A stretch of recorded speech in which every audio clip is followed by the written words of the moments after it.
Bismillahirrahmanirrahim. Assalamualaikum warahmatullahi wabarakatuh. Ya, saya Ahmad Rifai dari program studi Tadris Matematika. Ya, kali ini saya akan sedikit menjelaskan mengenai materi dari geometri analitik bidang, yaitu hiperbola.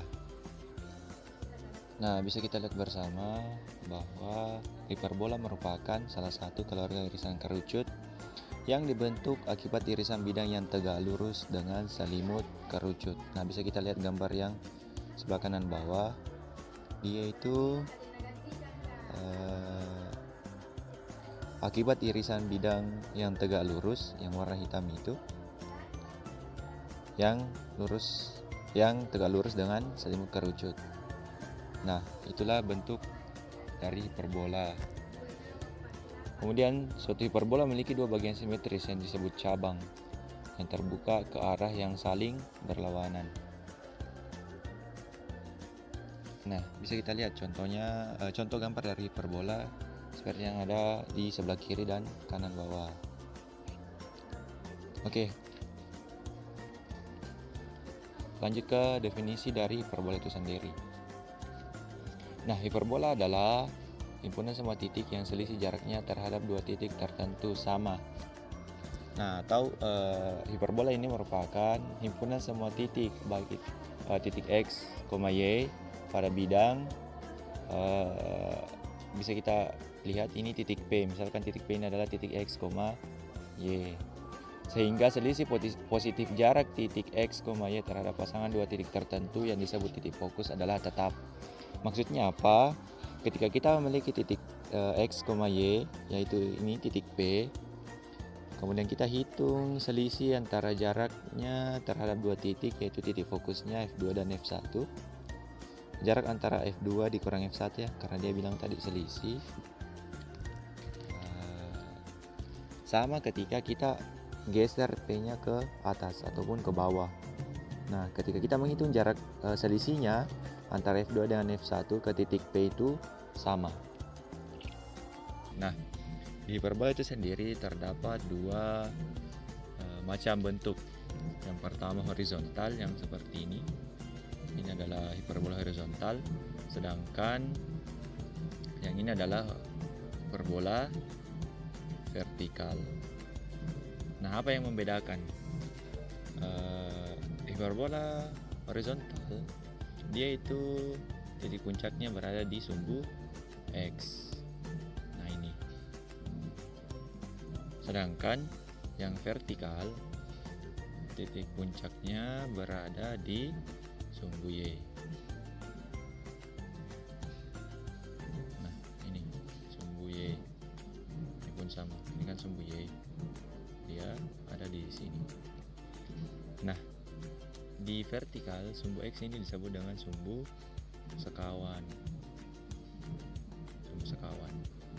Sedangkan untuk horizontal sumbunya itu disebut sumbu sekawannya. Oke. Nah, kita masuk kepada hiperbola standar, yaitu hiperbola horizontal yang berada di pusat 0,0. Nah, di sini pusatnya 0,0. Oke. Yang pertama, unsur-unsur dari hiperbola standar ini, hiperbola horizontal, titik koordinat puncaknya itu berada di plus minus A, 0. Nah, untuk A1-nya bisa kita lihat dia di titik A, 0 plus A, 0 karena dia berada di sumbu positif. Nah, sedangkan untuk A2-nya dia berada di sumbu negatif, makanya dia min A, 0. Makanya koordinat titik puncaknya itu berada di titik A, yaitu plus minus A, 0. Nah, seperti yang saya bilang tadi, selanjutnya sumbu utamanya adalah sumbu X. Ini sumbu X. Sedangkan sumbu Y adalah sumbu sekawan. Oke. Nah, lanjut. Titik fokus. Titik fokusnya itu plus minus plus minus C, dimana plus C,0 itu ada di F1 karena dia berada di sumbu positif, sedangkan minus C itu pada F2 karena dia berada di sumbu negatif. Oke, bersama garis asimptotnya. Untuk garis asimptotnya dia ada di ini. Untuk Y sama dengan B per AX ini ya dia positif, sedangkan untuk yang negatif ini dia min B per AX. Nah, untuk nilai eksentrisitasnya sendiri dinyatakan dengan C per A. C-nya ini ke sini per A. Oke. Sedangkan untuk panjang latus rektumnya dia 2B kuadrat per A. Nah, nilai eksentrisitas didefinisikan sebagai perbandingan jarak dua titik fokus dan panjang sumbu nyatanya. Nah, ini maksudnya tadi. Ini ke sini dengan ke A. Oke. Lanjut. Nah, untuk hiperbola vertikal hampir sama dengan yang horizontal, tapi bedanya dia sumbu utamanya berada di sumbu Y. Ini sumbu Y. Sedangkan sumbu sekawannya ada di sumbu X. Oke. Nah, untuk titik koordinatnya dia di 0, plus minus B di sini dan di sini. Kenapa dia B? Kenapa bukan? Nah, karena A tadi itu dia berada di sini sumbu X-nya. Dia titik puncak di horizontal. Misalkan dia horizontal, misalkan dia tadi begini kan. Anggaplah ini dengannya begini. Nah, untuk horizontal dia titik puncaknya di sini, titik A. Ini juga A, yang ini plus, yang ini negatif. Sedangkan untuk hiperbola vertikal dia di titik puncaknya ada di B. Untuk B nya positif 0, B, dan ini yang negatif. Nah, kenapa dia 0, B? Karena dia berada di atas di sini, kemudian X nya kan 0, kemudian koma B di sini, makanya dia positif. Sedangkan negatifnya karena dia di sumbu negatif. Nah, untuk titik fokusnya sama, hanya saja dia berbeda di letaknya. Karena dia vertikal, maka sumbu titik fokusnya ada di 0, C. 0, C. Untuk F1 nya, untuk F2 nya ada di sini. Oke. Nah, lanjut. Untuk asimptotnya sendiri kita bisa lihat untuk asimptot mungkin sama dengan yang asimptot pada sumbu hiperbola horizontal, sama ini. Oke. Nah, sedangkan nilai eksentrisitasnya juga sama, panjang latus rektumnya pun sama. Nah, apalagi perbedaan di antara hiperbola horizontal dengan yang vertikal? Nah, nanti akan dibahas, masih ada. Oke, untuk hiperbola tak standarnya yang horizontal dia hanya bergeser. Awalnya di titik 0,0 di sini, dia bergeser pada titik pusatnya berada di P, Q. Ini P, Q. Nah, selebihnya itu tidak berubah. Hanya saja ada beberapa perbedaan karena di sini kan titik puncaknya itu ada di A plus P, Q untuk di sini. Sedangkan untuk aduannya itu min A plus P, Q. Di sini. Nah, kenapa dia plus A? Maksudnya plus P, karena dia bergeser sejauh P ke sini. Bergeser sejauh P ke sini. Nah, ke sini. Kan? Nah, ini. Kemudian dia kenapa koma Q? Karena dia juga naik sejauh Q. Oke. Lanjut. Sumbu utamanya sudah saya tadi bilang bahwa ada di sumbu X ya, maaf, ini sumbu X. Ini sumbu X adalah sumbu utamanya, ini penjelasannya terbalik. Sedangkan untuk sumbu sekawannya adalah ini. Oke. Titik fokusnya itu plus minus C tambah P, Q, dan garis asimptotnya itu sedikit berbeda. Kenapa? Karena dia Y, Q kan, Y kurang Q. Kenapa dia Y kurang Q? Karena dia bergeser dari sini kan sejauh ini sejauh Q. Makanya dia Y kurang Q itu sama dengan B per A tetap. Kemudian dia tambah. Kenapa dia tambah? Karena dia bergeser ke sini ke kanan, makanya X tambah P. Untuk hiperbola atas standarnya itu sendiri pada yang vertikal pun sama. Hanya saja dia titik puncaknya itu P, B tambah Q. Nah, kenapa P-nya tetap? Karena garisnya ada di sini, ada di P. Sumbu utamanya ada di P. Ini. Sedangkan sumbu kawannya ada di Q. Makanya Q-nya yang ditambah sejauh B. Tambah B. Oke. Sumbu utamanya sudah saya bilang. Kemudian titik fokusnya P, ini F1 nya itu P, C tambah Q. Nah, C tambah Q. Maaf, lewat. C tambah Q.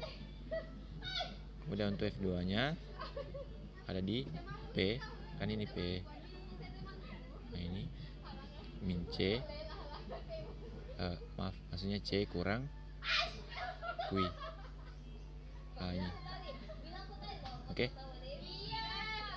Nilai eksentrisitasnya sama, panjang latus rectumnya pun sama. Untuk persamaan hiperbola standar, kita mulai dari seperti yang saya bilang dari awal adalah cara untuk mendapatkan hiperbola itu ya dengan menjumlahkan selisih antara titik fokus yang pertama dengan yang lainnya. Nah, untuk supaya hasilnya positif, maka kita menjumlahkan yang besarnya dulu, lalu yang kecilnya. Nah, makanya rumusnya itu adalah PF2 dikurang PF1 sama dengan 2A. Nah, di sini kita pindah ruaskan yang PF1-nya, sehingga kita dapat PF2 sama dengan 2A ditambah PF1. Nah, ini. Oke, lanjut. Nah, rumus dari PF2 itu sendiri sudah kita ketahui pada materi sebelumnya, yaitu seperti ini. Untuk PF1-nya seperti ini. Oke. Nah, caranya itu kita kuadratkan kedua ruas sehingga didapatkan hasilnya untuk akar X tambah C kuadrat ditambah Y kuadrat itu ketika kita kuadratkan maka akarnya akan hilang.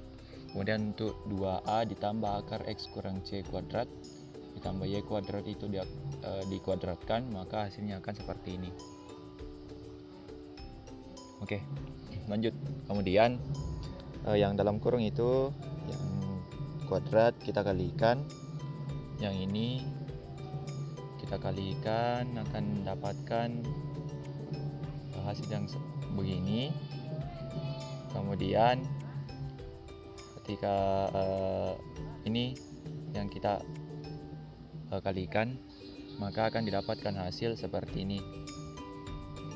Nah, kemudian untuk Y kuadratnya yang ini dengan yang di sini, kenapa ketika sampai di bawah tidak ada? Karena ketika kita kurangkan masing-masing, maksudnya kedua ruas kita kurangkan dengan Y kuadrat, maka keduanya akan hilang. Makanya di bawahnya itu tidak ada. Kemudian lanjut,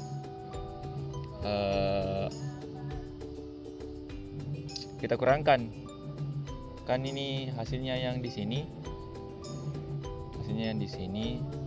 dan di sini kan sama. Lalu ketika kita kurangkan kedua ruas dengan yang sama, yaitu dikurang ruas kiri dikurang X kuadrat ditambah 2CX ditambah C kuadrat. Kemudian ruas kanan pun juga sama, X kuadrat dikurang 2CX tambah C kuadrat itu dikurangi dengan X kuadrat ditambah 2CX tambah C kuadrat. Nah, maka didapatkan hasilnya yaitu min 4A kuadrat tambah 4CX sama dengan 4A akar X kurang C kuadrat tambah Y kuadrat. Nah, di sini kenapa ada 4 min 4A kuadratnya? Karena yang di sini tadi di atas adalah 4A kuadrat. Kemudian kita pindah ruaskan, atau bahasa sederhananya kita kurangkan kedua ruas dengan hal yang sama, maka didapat hasilnya minus atau negatif. Selanjutnya kedua ruas kita bagi 4, makanya masing-masing 4 dari kedua ruas itu sama.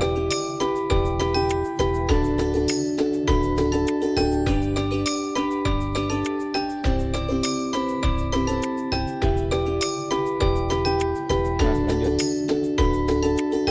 Setelah itu kita kuadratkan lagi kedua ruas, makanya didapatkan hasilnya untuk yang di ruas kiri itu kita min A kuadrat ditambah CX dikuadratkan, maka didapat A pangkat 4 dikurang 2 A kuadrat CX ditambah C kuadrat X kuadrat.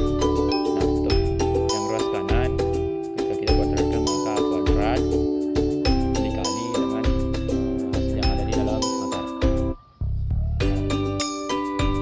Selanjutnya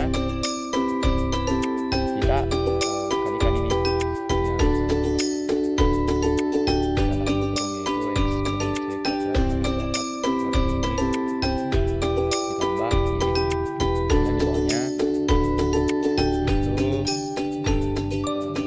kita kalikan masing-masing dengan A, karena kan di luarnya ada A kuadrat dikali dengan X kuadrat kurang 2CX tambah C kuadrat, maka kita kalikan ke dalam A kuadratnya, maka didapatkan hasilnya seperti yang di bawah ini. Selanjutnya kita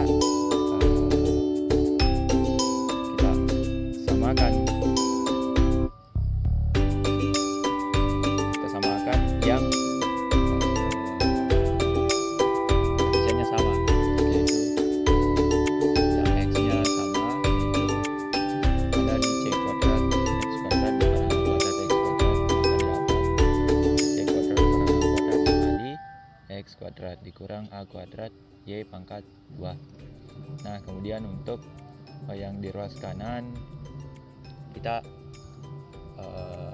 kalikan dengan A kuadrat dengan C kuadrat dikurang A kuadrat, maka akan didapat, ketika kita kalikan maka akan didapat min A pangkat 4 ditambah A kuadrat C kuadrat.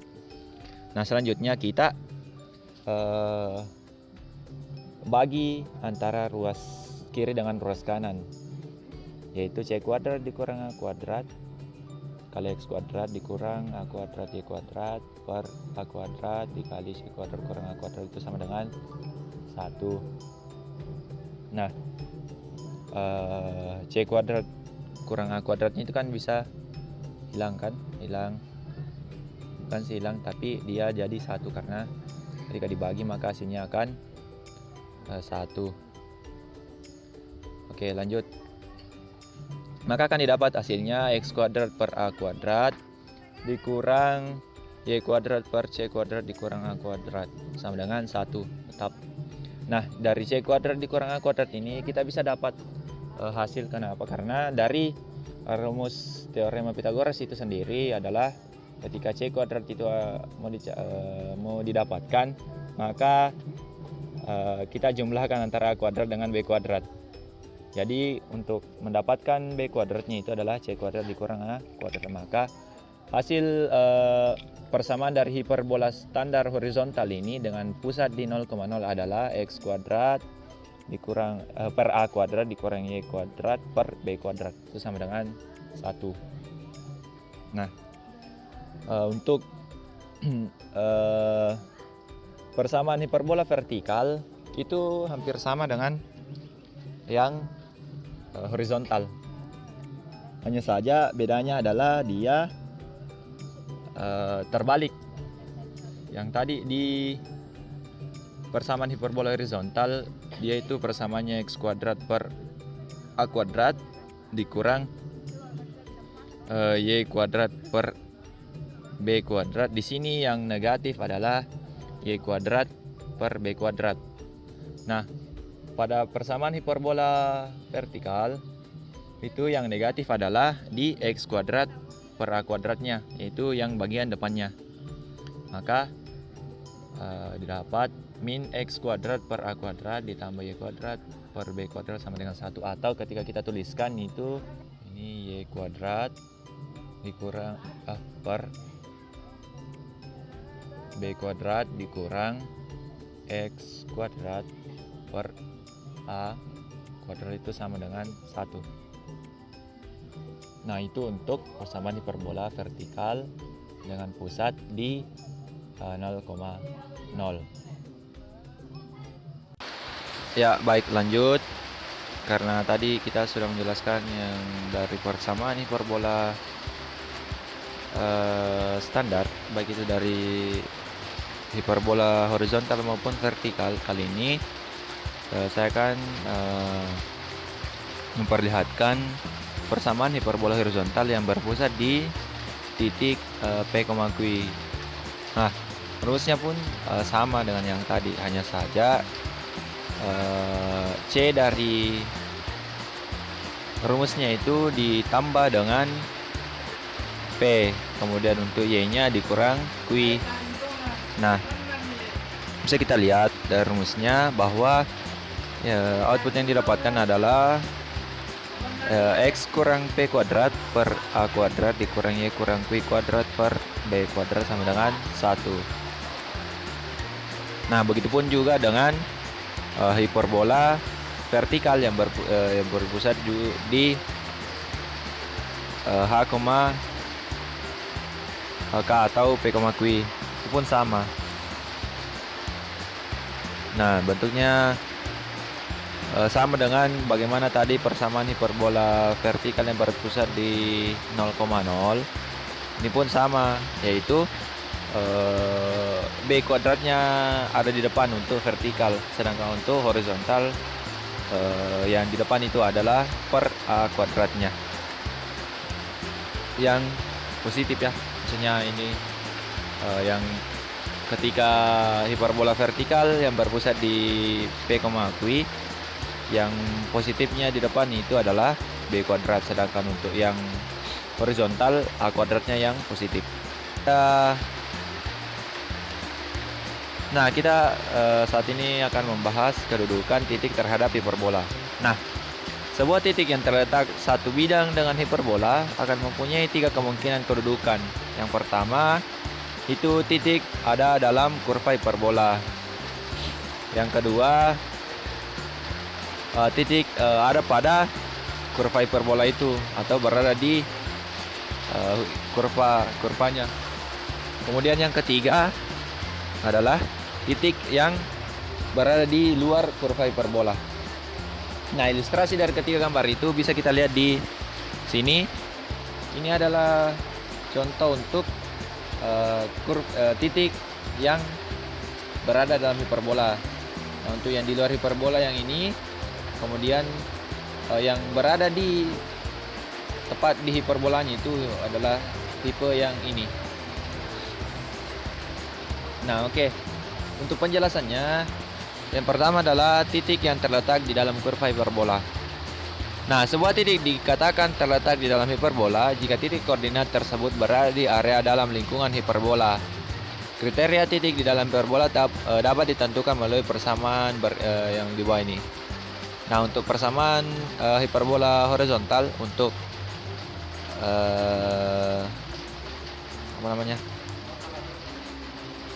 titiknya berada dalam hiperbola adalah untuk hiperbola horizontal dan vertikal itu sama ya. Kita lihat di situ x kuadrat per b kuadrat dikurangi y kuadrat per a kuadrat itu harus lebih besar dari min 1. Nah, untuk tak standarnya pun sama ya, sama. Oke, lanjut. Untuk titik yang terletak pada kurva hiperbola itu dikatakan terletak pada hiperbola jika titik koordinat tersebut berada di garis lengkung hiperbola. Artinya seperti yang kita lihat bahwa titik ini berada di garis lengkungan hiperbola itu sendiri. Nah, mengenai kriteria dari titik pada hiperbola itu sendiri adalah ketika persamaannya itu adalah sama dengan 1. Nah, ketika kita masukkan kita masukkan nilai titik dari kurva ini, kemudian kita masukkan ke dalam persamaannya, maka dia hasilnya adalah sama dengan 1 untuk horizontal, sedangkan untuk yang vertikal adalah dia itu min 1. Nah, lanjut. Nah, untuk yang titik yang terletak di luar kurva hiperbola, titik ini dikatakan terletak di luar hiperbola jika titik ini berada di luar area lengkungan hiperbola. Nah, untuk kriterianya itu sendiri adalah dia harus lebih kecil dari 1 untuk horizontal, sedangkan yang vertikal harus lebih kecil dari min 1. Nah, lanjut. Tadi itu adalah kedudukan titik, sedangkan ini adalah kedudukan garis. Nah, kedudukan garis terhadap hiperbola memuat 3 kondisi juga, sama seperti kedudukan titik tadi itu. Nah, yang pertama adalah titik yang garis yang tidak memotong hiperbola, di mana nilai diskriminannya harus lebih kecil dari 0. Nah, untuk yang kedua, garis memotong hiperbola di satu titik atau menyinggung hiperbola itu nilai diskriminannya harus sama dengan 0. Sedangkan untuk garis memotong hiperbola di 2 titik, dia itu diskriminannya harus lebih besar dari 0. Nah, untuk contohnya sendiri bisa kita lihat di gambar sini bahwa ini adalah contoh garis yang tidak memotong hiperbola, karena tidak satupun dari garis yang dilalui ini mengenai atau bahkan memotong dari hiperbola sendiri, makanya dia tidak memotong dan tidak menyinggung. Kemudian untuk tipe yang kedua adalah garis ini menyinggung karena dia menyinggung di salah satu titik pada hiperbola. Sedangkan yang tipe 3 ini adalah dia memotong di 2 titik. Nah, titik di sini dan di sini. Oke, lanjut. Kedudukan garis pada hiperbola diperoleh dengan melihat diskriminan dari persamaan kuadrat. Hasil substitusi persamaan garis ke persamaan hiperbola. Nah, misalkan diberikan persamaan hiperbolanya x kuadrat per a kuadrat dikurangi y kuadrat per b kuadrat itu sama dengan 1. Nah, kemudian diberikan persamaan garis, yaitu Y sama dengan MX tambah C. Nah, kita substitusikan nilai dari persamaan kedua ini ke persamaan pertama, yaitu Y-nya yang diganti menjadi MX tambah C. Nah, bisa kita lihat di sini. Di sini A kuadrat dengan B kuadratnya itu kita biasa kita bahasakan bahwa kita pindah ruaskan. Nah, makanya di sini adalah B kuadrat X kuadrat dikurang A kuadrat MX tambah C kuadrat itu sama dengan A kuadrat B kuadrat. Nah, untuk memindah ruaskan dari bentuk yang membagi, yaitu kita kali silangkan antara pembilang dan penyebutnya. Nah, A-nya dikalikan dengan MX tambah C kuadrat, sedangkan B kuadratnya itu dikalikan dengan X kuadrat. Makanya dapat B kuadrat kali X kuadrat dikurang A kuadrat MX tambah C kuadrat sama dengan A kuadrat B kuadrat. Nah, kemudian dari MX tambah C ini kita kalikan ya, karena dia kuadrat maka kita kalikan, maka didapat hasilnya A kuadrat M kuadrat X kuadrat dikurang 2A kuadrat MCX dikurang A kuadrat C kuadrat itu sama dengan A kuadrat B kuadrat. Nah, di sini kita samakan lagi yang koefisiennya sama,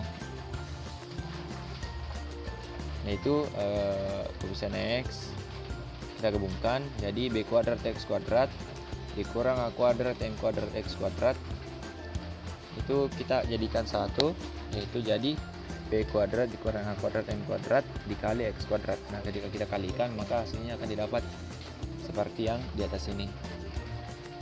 Oke, lanjut dikurang 2 kuadrat MCX dikurang A kuadrat C kuadrat. Nah, dari A kuadrat B kuadratnya ini kita